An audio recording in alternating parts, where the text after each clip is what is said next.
This is actually the second time I filmed this because the first time was so boring I actually fell asleep while editing it. Hello! The reason I haven't posted in a while is because this video was actually filmed back in Christmas time, but I haven't come around to post it for two reasons. And the first one is that my introduction was so boring, and the second one is that I actually forgot to film an important step of the process. But since I'm probably the only person watching my videos, I will just post this anyway. Today's project was inspired by a woman I follow on Instagram named Solveig. I had already been thinking about making donut fabric weights this way, but she proved to me that it was in fact possible to make it this way. Here are a picture to show the beautiful, cute donuts that she made.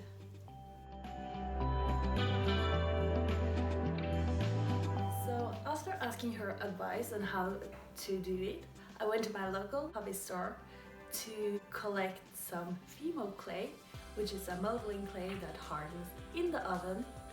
Then I went to my local hardware store where I got some nuts in the largest size they got. And when I say nuts, I mean the one you connect to a bolt. And then I went to my Instagram to get some inspiration.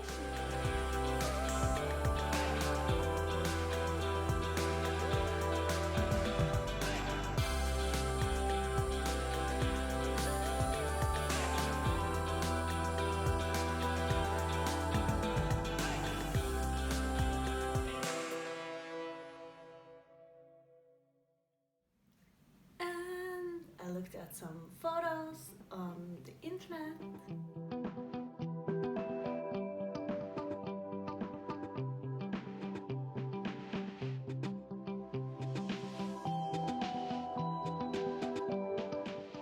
Enough pictures of delicious donuts.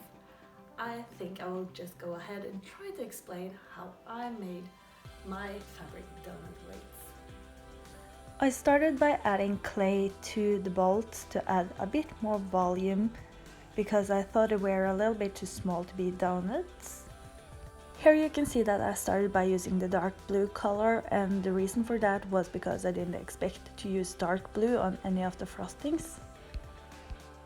The dark blue will also be covered up when I start to put on the real color that I will have on my donuts, which were more of a brown color. And of course I forgot to film this part, but I did cover the donuts with the donut color with the same technique as I used to put on the frosting, which was to take a piece of the color that I want and roll it out by using an empty glass bottle, since I really don't own any tools for this type of hobby. For the first layer, I just covered it up and used my fingers to smooth it out and get a hole in the middle and everything. And for the frosting, I just put a layer on the top of the donut. Here I'm also using my knife to make the edges look a little bit less smooth, but after a while I figured it was easier to just make the shape round and then drag it a little bit in the corners to make it look like it floated out on the donut. In my experience for this clay, the best technique was just to use your fingers to smooth out the surfaces as best as you could. When I finally was happy with the shape, I just put it on top of the donut, then used my fingers to smooth it out as best as I could, used a tool to get the hole in the middle like you can see here, and also, of course, used my fingers all over until I was really happy with the way it looked. I'm also not sure if it was actually necessary to cover the whole donuts with the donut color first. It could be easy enough to just put a layer of that underneath and then put a layer of the frosting on the top. To make the donuts look a little bit more realistic, I took some small pieces of this white clay and then just roll it into a really slim snake looking piece, And then I will just drag it over the donut so it looked like the typical frosting that you find on the donut, like this. So just take it really slim and just put it the way I wanted to have it, like you can see here. In my case, I thought that this was the step that really helped sell the illusion that this was a donut. I'm sorry about my poor explanation, but I hope you get the general idea of how I made these.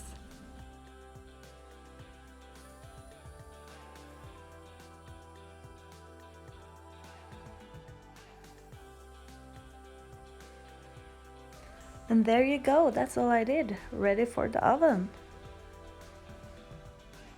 For some of my other donuts I decided to have sprinkles, and for them I actually did the same.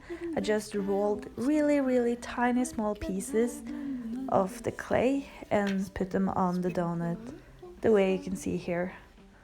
And I just made them as tiny as I possibly could, then I arranged them the way that I saw. Bird, have you ever heard this bird? Have you ever tasted turd?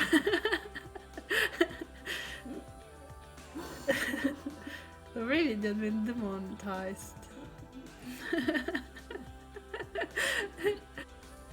And here are my finished results, ready for the oven, and I just cooked them the way that it says on the package. And here they are, all done and cooked. And seriously, I want to eat them when I look at them. And as a finishing touch, I put on some glaze to make them look right out of the bakery. And I am really happy with the result. I never used this clay before, so I'm so happy they turn out this way. I really enjoyed making these, and I will definitely make some more. I hope you also enjoyed this. I'm sorry I missed such an important part of the video, but I hope you understood ish how you can do it yourself.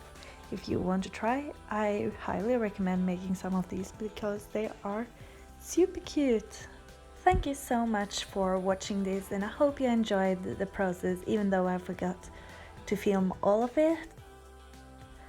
And thank you so much for watching my videos. I'm really happy you did.